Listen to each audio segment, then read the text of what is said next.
So tell me a typical day that you have with Caleb and everything else you have to do in your life. So I work at a hospital and I have to be there at 7. So I get up at 5 and start getting ready. So 5 in the morning. 5 a.m., yes. And it takes me about an hour. When I go downstairs to start, go out and turn the car on, get my bag packed for work, my husband's coming in from work. So my husband and I decided when Caleb was very young, we needed to work opposite schedules if we were going to both work. That way there's always somebody available for Caleb in the event that the nurse calls off. Essentially, Randy, my husband, comes in the door about 6:15 and I go out the door. And at 6:30, Caleb's nurse arrives to the house. She goes upstairs and basically starts Caleb's routine, which is 5 medications through his feeding tube. He gets a bath every morning. Of course, he's dressed. She brings him downstairs, straps him in the wheelchair, and then packs his bags for the day. And he takes 3 bags to school with him, his feed bag.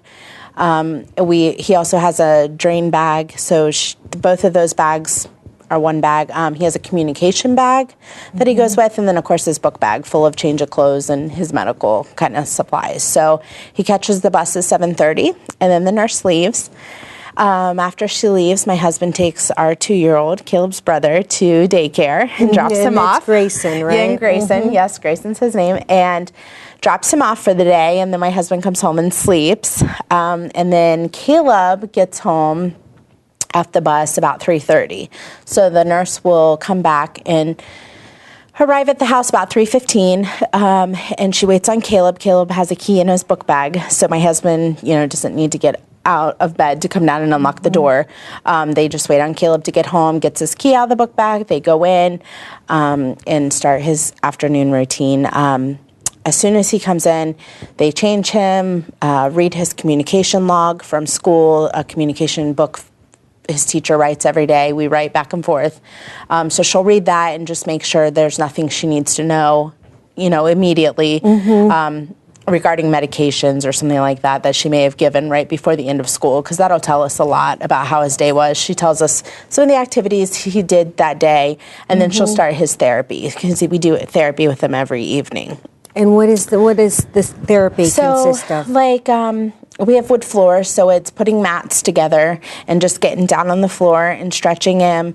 We have a huge bolster, which is it's probably 4.5 feet long, 14 or so inches in diameter. So it's a pretty big circle tube-looking thing. It's pretty firm, so we will put him over it on his stomach and do weight bearing. He'll be on his knees, kind of on his stomach, weight bearing through his arms. We also have a wedge that's equally as big, and he'll do some different sitting and positioning on that to help with his hips and his back. We do therapy ball and kind of stretch him on that, kind of like a yoga ball. He has a walker. It's called a gait trainer, so she may put him in that. She picks 1 or 2 activities to do with him, but it's important to keep him, keep stretching him, and keep playing with him because he's 6 and he wants to play. So they do those things, and then essentially I get off of work, go get Grayson, and come home and start dinner, and all of the things that I think normal families do in the evening. And then that brings us to 7 o'clock, and 7 o'clock's our crunch time. I hate 7 o'clock p.m. It's terrible because you have a ton of stuff to get done in an hour. Caleb takes 9 medications at 7 for bed, and then we disconnect his tubes and we fix his bed. And, Caleb doesn't sleep in a regular twin bed. There's padding all around his bed, so you fix the padding, and it has a rail on the side that comes down and scoots under the bed so you can get him in and out of the bed safely. And so it's, it takes a few minutes to get his bed ready. And then one of his favorite things is to watch Wheel of Fortune. He loves the lights and the clicking. So at 7:30, that's when I sit down with him and hold him, and we talk and watch Wheel of Fortune. How does Grayson and Caleb interact? So when Grayson was a baby, an infant, I would say 6-8 months, I'll never forget Caleb because he's nonverbal, and he looked at me one day with such disgust on his face. Like, I cannot believe you have done this to us, because Grayson just cried all of the time. You know, he was a typical infant. So, and I used to tell Caleb, I know, buddy, I'm sorry, it will get better. So it has, you know, Grayson's gotten out of that kind of infant stage, and now he's moving around, and Caleb loves any type of interaction. So it's awesome because it helps Caleb. It promotes him to get his head up, kind of look around, take in the scenery, see what's going on. He's very interested. He's very intrigued by his brother. And somehow Grayson understands that you have to be careful with Caleb. So Caleb's arm will fall, you know, off of the armrest, and Grayson will go over and pick his sleeve up and kind of put it over like it's normal for him, you know. And it's funny because I just watch him and think, how do you know to do that, you know? But of course, and of course he's watching, you know, the nurse or my husband and I. But it's so, I think, just I'm so interested in it because it's his normal, and that to me is awesome. So he doesn't see Caleb as different, I don't think. He just sees that we have to do things in a different way, but it doesn't make, you know, he's not afraid of Caleb, I guess would be the word. He's not afraid to step all over Caleb, and Caleb gets scared and kind of, you know, startles, and Grayson just stands there like, dude, hurry up, you know, I want to play. So, and then we have a dog, and the dog, it's really funny because he plays fetch with Caleb. So he will bring the ball to Caleb and pop it in his lap, and he'll sit 20 minutes waiting on it. And it's funny because any type of movement Caleb does, and our dog will jump up and grab the ball, I mean, really gentle, and Caleb will laugh, and our dog throws the ball, and then he runs and gets it and brings it back and does it again. So now, and Caleb cracks up. So now Grayson is in kind of that mix too. So it's just awesome because they can play together even though Caleb isn't able to kind of do purposeful movements. What kinds of supports do you feel that you need and you get? Unfortunately, I think you're not aware of what support systems are available until you start to go through it. And even, you know, myself being in the career field and kind of knowing where to start, it was hard for me to find the right thing that kind of fit us and fit what our need was. Because a lot of the services that were offered almost evoked another behavior out of Asia. So this person would come in our home to try to help us with certain things, and it would just instigate her getting upset and then spiral into another behavior. Or going and waiting at a doctor's office for a therapy session, then the waiting would increase her anxiety, which would elicit another behavior, and then you know, trying to manage that behavior and 2 other children and keep them safe was very challenging. So finding what fit for us was hard. When we lived in Virginia, we had in-home support, and it was incredible. And for living in a small rural area, we had a behavior support that it's meant to be short-term, but they would pick Asia up from school, help her, you know, with her homework, and during that time I could go to the grocery store or spend some time with the other 2, because at that time she couldn't manage being in overstimulating environments and would just melt down. I mean, I left countless grocery carts full at the cash register because it just wasn't worth it at the time. So it gave me the opportunity to get things like that done and set her up for success. But when we moved back to Ohio, trying to find something similar was really hard. Any other supports that you I mean, of course, get? family. Well, Families really helped me through it, especially when I was on my own with the kids. And my sister's trained as well and was really there, and her husband, even just to, you know, come and remove the other 2 children when she was having a rage and their safety was at risk. But just kind of knowing the right places to go to get your child what they need and give you support. But I think the most important thing was being educated, because even if you have a great therapist or a great in-home worker, in the moment when the behavior happens, they can't be there. So it's them helping give the parent the tools to handle those situations, empowering them and teaching us to be an advocate for our child. Generally, when we look at how the school looks at her, a lot of times, not that it's, you know, through the lens of negative eyes, but just the challenges that she brings, but physically she struggles motor-wise. She can walk, she can go up and down stairs, and she physically can get in and out of the car, but struggles with gross motor and fine motor and holding pencils and pens. And as a comparison, she's in 3rd grade now, and they're writing, paragraphs and stories, and we're still getting Gabby to write her letter G, A, B, B, Y, and it's a huge accomplishment when she can write it. She just passed a level C, as they go by level books, and level C is my mom went shopping, my dad went shopping, and 3rd graders are typically reading chapter books, and that's a big, exciting for that. So definitely a big discrepancy, and she's starting to recognize that this year. She said the other kids don't write their names. And I said, well, they're writing their names, but they're writing other stuff too. So she does dictate stories, and she can tell a beginning and a middle end story and get through a whole, and remembers things, and will even tell a story something that happened 2 years ago. And I'll go in and they say, oh, did this just happen? I said, no, that was when she was like 5. So her memory and be able to recall and retell is phenomenal. But definitely, those challenges on ways that schools can assess where she is shows that it's very significant. To give you some example too, we had her IEP last spring, and they did a diagnostic, and they said we have her IQ at 46. And that was really disheartening, because when you look at what we know she can remember and say and do, that 46 to us, when they label it, and anything, 100, if we picture that bell curve, 100 is typical and average, and 130 would be brilliant at that end of the spectrum. And then 70, I always remember that when I taught kindergarten, we were always, when we were having kids tested, if they said, oh, they hit 71, so they're not mentally retarded. So I knew that number in my head was 70. So to hear 46 sounded so drastic, and it was consistent from when she was 3, when they first tested her, when they did it again when she was 6, and now she was 9, and it stayed at that 46. I remember the day, we found out about the brain tumor. About 3 months later, we were sitting in front of a psychologist at Nationwide Children's for the autism clinic, and he sat down, and they had spent several hours doing diagnostic testing on her and gave us an IQ of 46, and he says, your daughter is not autistic, she's mentally retarded. And those words just rolled off his tongue. And I always say with people, that day was harder than hearing a brain tumor. And it dumbfounded me that I felt that way.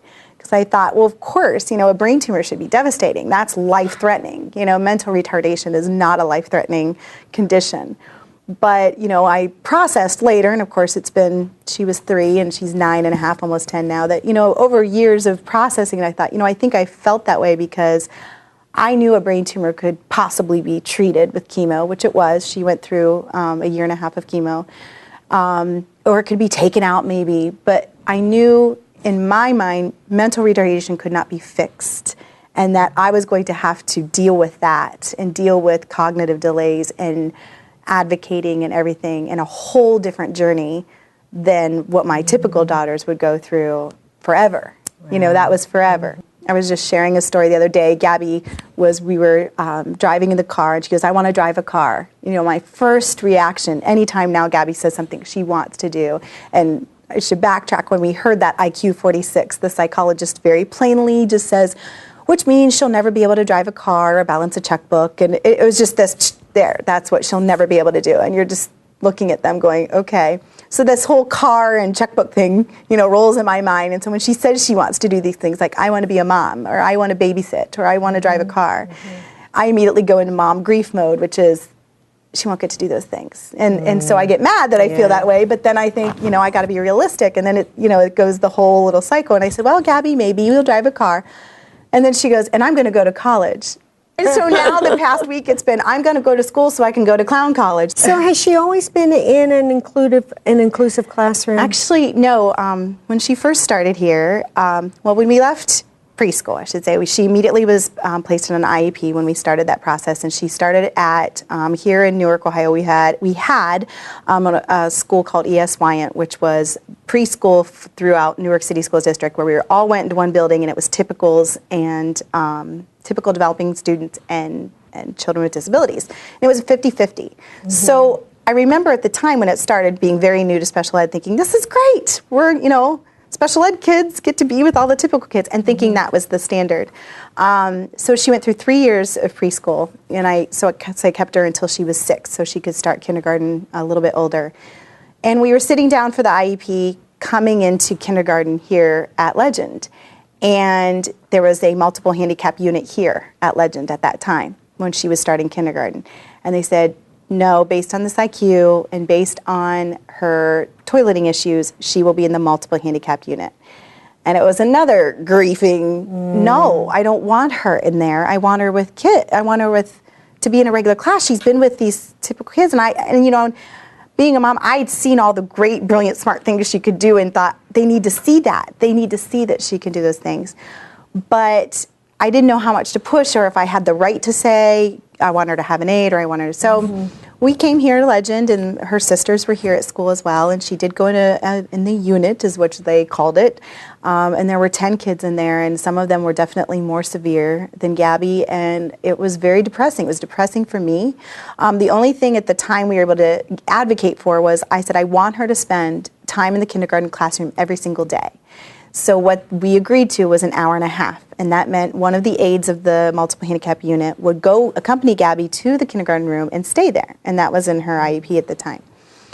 So in the first month of school, I would go, and being an educator and knowing several of the educators here, and I actually had student teachers here at the time, I was always here at the building, and I would say, did she get to the kindergarten room today? How'd she do? And like, nope, she didn't today, not today. She wasn't ready. She didn't want to go. She wasn't cooperating. She took a nap for an hour and a half, and she didn't nap in preschool. She didn't nap in and I was getting really frustrated and aggravated as the year kind of kept going on. And every day I was being told what Gabby wasn't doing right, how she was growling, how she was laying on the floor, how she would bang her head. And these were not behaviors that she was doing in preschool.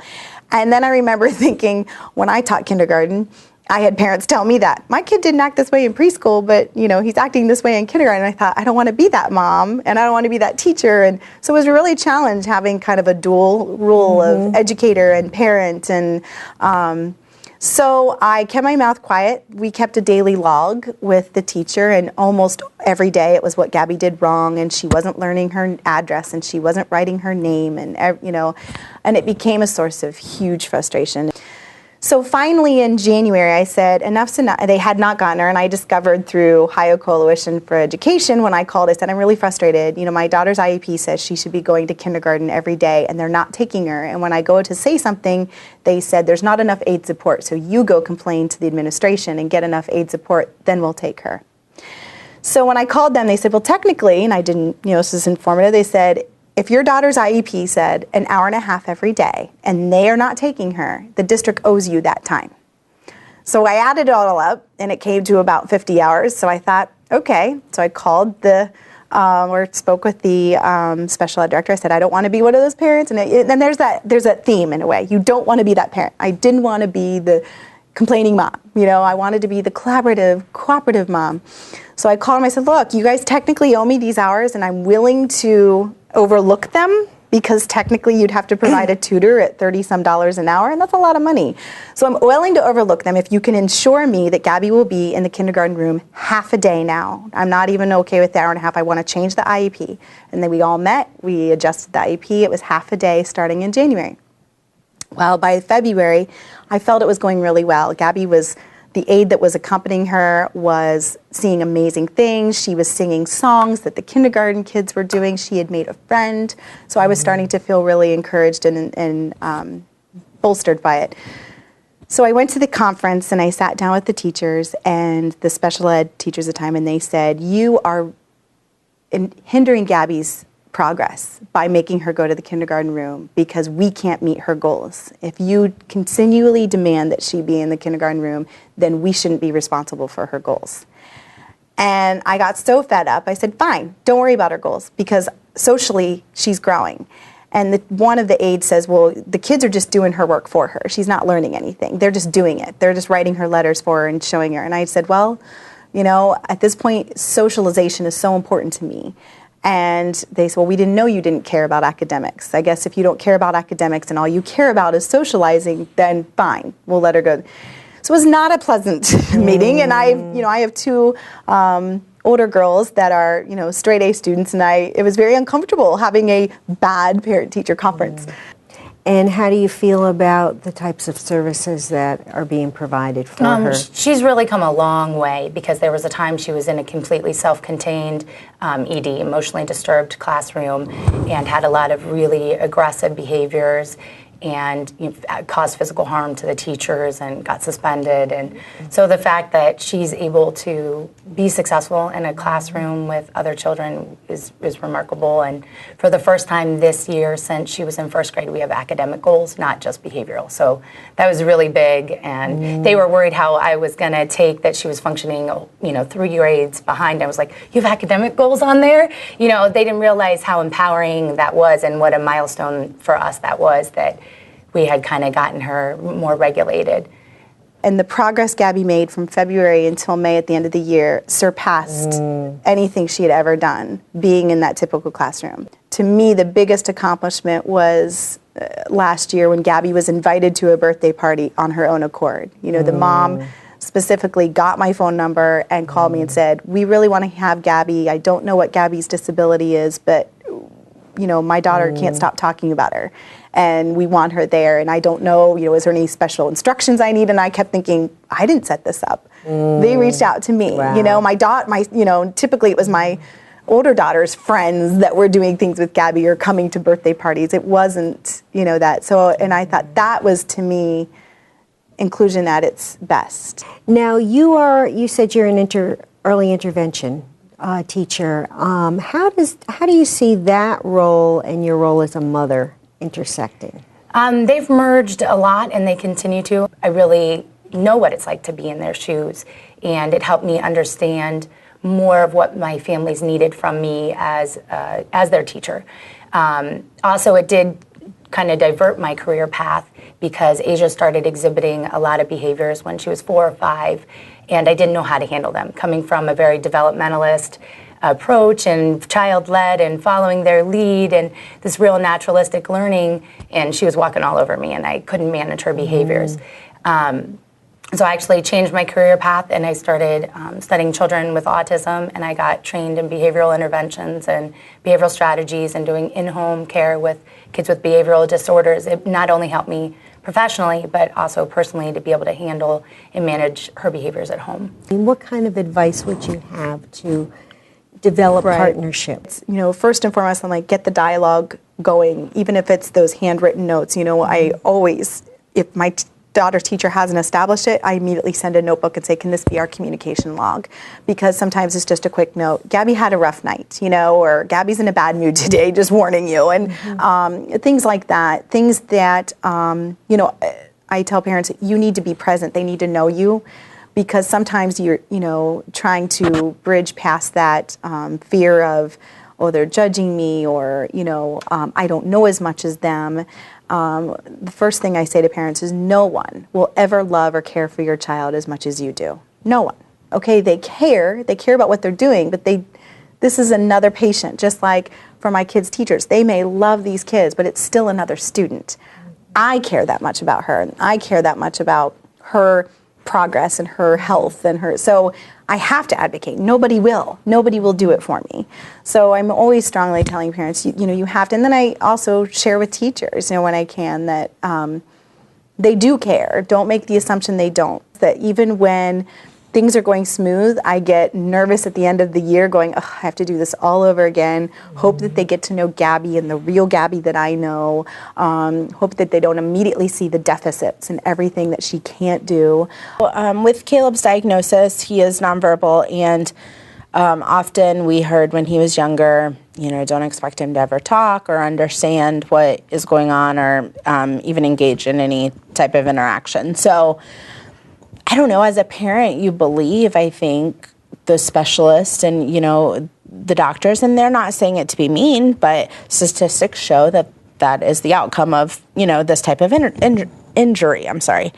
So I never expected him to really engage or look around. So a speech therapist came to us, probably when he was 2 or so, in preschool. He's been in preschool since he was 1. And she said, I want to start these things. And I was like, yeah, okay, go ahead. I mean, I'm all for it, but I have no idea what you're going to do with him, but do what you want. So she would take him every week and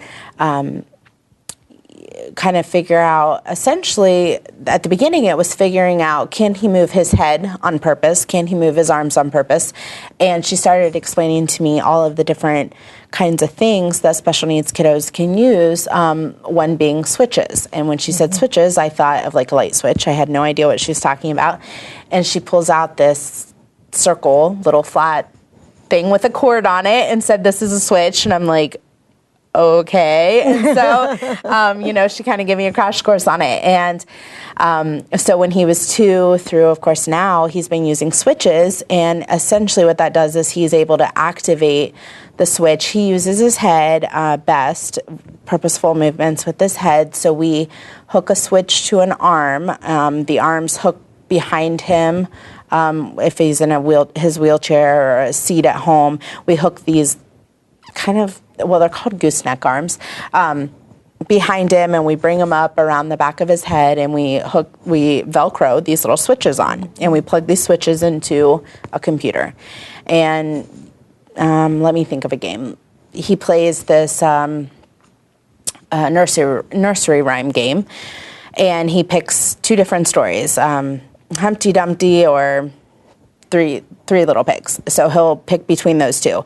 And then throughout that story, he's able to make different selections and make that story So he'll pick different. it through the computer, or so it's on the computer, and then essentially the left switch is the scanning, and the right switch selects. So the 3 Little Pigs went to the market, and then the market will pop up, and it'll say, at the market they bought candy or they bought a toy, and it gives them 2 options, and then it highlights one of the options, and he uses the left switch, and he goes candy, hits it again, and it goes to the toy, and then if he wants to pick the toy, then he hits it on the right.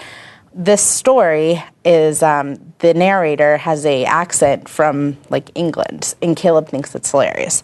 So he'll pick the toy, and then there's a back button, and he'll go back to back and hear it again. And, it's just really funny because he purposefully, changes the story, and he cracks up. So it's funny because with those switches now, he's been using them for 4 years. And we just this year was given a iPad.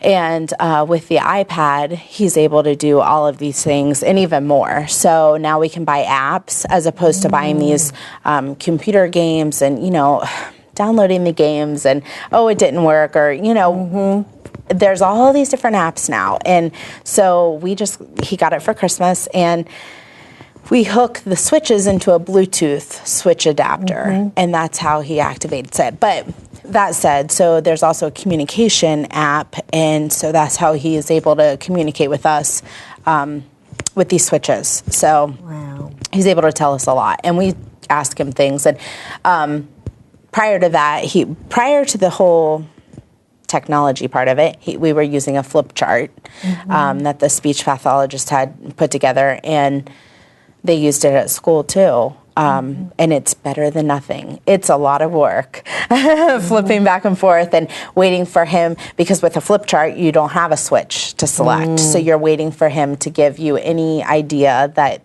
look at the picture or smile when you point to the picture. So you're really, it's a guessing game with the flip chart, but it is awesome, compared to not having anything. Can you talk about the program that he had been in last year or a couple years ago? So he went to the same preschool from 1 to 5.5, essentially. I kept him back out of kindergarten an extra year, just because we had an awesome speech pathologist, and I really wanted that extra year with her. But in that program, it was a special needs preschool with typical children as well. So he was in a class with both kids that had special needs, and actually he was one of the only ones in a wheelchair. So, it could be kids with autism, learning disabilities, and then of course his extreme of being in a wheelchair and nonverbal. So kids from all different, all a wide spectrum. Like if Caleb was going to do a test or work with the speech pathologist, they would get so upset and they'd be like, well, we're supposed to play blocks right now. Caleb wanted to play blocks with me. Wow. So, it's funny because kids are very forgiving. And at the beginning of the year, they'll say, what happened to him? And the nurses or I or whoever just pretty much says, he got hurt when he was born. And they're like, okay. And they just pull his wheelchair and they run across the floor with him. So, and I'm huge, and I would tell Caleb's nurses, let them push him, let them run him into things. I mean, of course, not on purpose, but if they want to push him and they accidentally run into the wall, let them do that, because Caleb is a boy and we're not coddling him and we're not protecting him, because he needs to do things and he needs to be like a typical kid. So, So this year he's in a different program. So he went into kindergarten. And I had a lot of anxiety about that. I had a lot of sleepless nights, I guess. What were you anxious about? Well, of course, I don't know the school. We've been at the school for 5 years. I know we walk in their front door, everybody knows Caleb, and they were our family. They went through a lot with us, deaths and births and, illnesses with Caleb and birthdays and all these things, and 5 years with them, and they knew what worked and what didn't. And now we're going to a new school, and we're really depending on his IEP to explain how he is. One huge thing I had a lot of trouble with was putting him on the bus for the first time. It was the first time ever I have put Caleb in another vehicle that I wasn't in, or I think the hardest thing was the first time that he was driving away from me, and driving away from me with no one that he knew.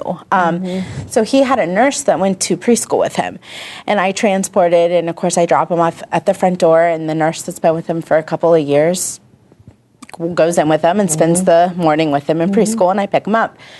Kindergarten, they have aides at school, and so he didn't get to take a nurse with him. And he seizes 20 times a day, and he has a feeding tube, and he's feed tube intolerant, so he retches and coughs a lot, and he's my baby, so I was really, really concerned about it. So it was the first time I put him on the bus, and he drove away from me, and his head was down, and I thought, he has no idea what's happening. And I stood there and cried for a long time. And I still, 6 months into the school year, have a little bit of anxiety with it. Of course, it's easier, but that was huge, and I didn't expect that. I didn't expect that to be that hard. So he's in a class with mostly kids who have special rights, or all the kids. Yep. In his class, there's 5 of them. 5 children who have special rights. Yes, and there's his teacher, and then there's 2 assistant teachers. Okay. So he wasn't going to have a one-on-one nurse or aide with him, because there's 3 teachers or 3 adults to 5 kids. So I had a little anxiety about that as well, because again, Caleb had been one-on-one, but I always push for people to treat him as normal as possible. And here I was sitting in his IEP meeting saying, no, he needs to have one-on-one. And my husband finally looked at me and said, you expect these teachers and the students to treat Caleb as a typical child, and then you are sitting here saying you want him to have a nurse or an aide to follow him around the class. And, I kind of needed that. I kind of needed the wake-up call, and thought, okay, we'll try it. And I even said in the IEP meeting, I'm not happy about this, but I'm willing to try it. And I told them, please call me anything. And he cries, anything, I will be right here. And I really pushed to revisit the IEP 4 weeks after school started, and everybody agreed. And I thought, I left that meeting thinking, all right, in 4 weeks I'll have a nurse. I can make it through 4 weeks. And we went back 4 weeks later, and they were like, he's doing great. And I'm like, yeah, I know. So it ended up being okay, but it's hard. He had somebody with him for 5 years. Can you describe the rest of the school? Sure. Okay. So the school, the kids that should go to that school, the kids that that would be their home school. They go there. And then we're in a pretty big district, Columbus School District. And so the kids that have kind of, I don't know, more challenging needs that need met, you have the option to enroll them then in his school. So they do bus kids in from all over the city, but then again, it's full of mainstream typical children. So is he in any of those other classrooms as part of the day? Yep. So every day they do something with one of the typical classrooms, and it could be a couple of activities. So one thing would be like share time. So Caleb's classroom will go next door to room 7 for sharing, and Caleb loves it. He absolutely loves it. So, and Caleb gets to take a share toy on Wednesdays, and the kids love his share toys as well. So they also go to that room for centers and do different centers. I'm not real sure what the centers are they do, but it's kind of like a break in the day, and they get to kind of pick their own activity. So Caleb's class will go over there for that as well. They do all their specials, so like phys ed, reading, and art, that type of thing, with sometimes typical kids and then other times not. So I don't know, they try and integrate everybody, I think, as much as possible. And in Caleb's case, he's much happier when there's typical children around as well, because they're so active and they're doing so much.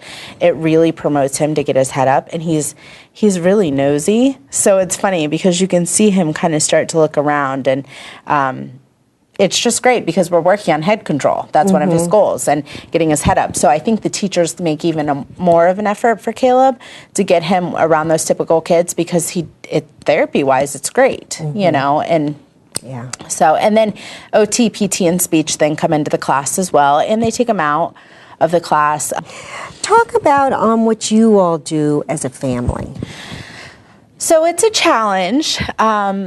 Maintaining kind of a family life with a special needs child, and then you have a 2-year-old, and then of course we're both working. I think the biggest challenge in our case with Caleb, we try and find activities that have less noise, less lighting, you know, so we would not choose to go to the zoo for the day. That would not be something that would be fun for Caleb.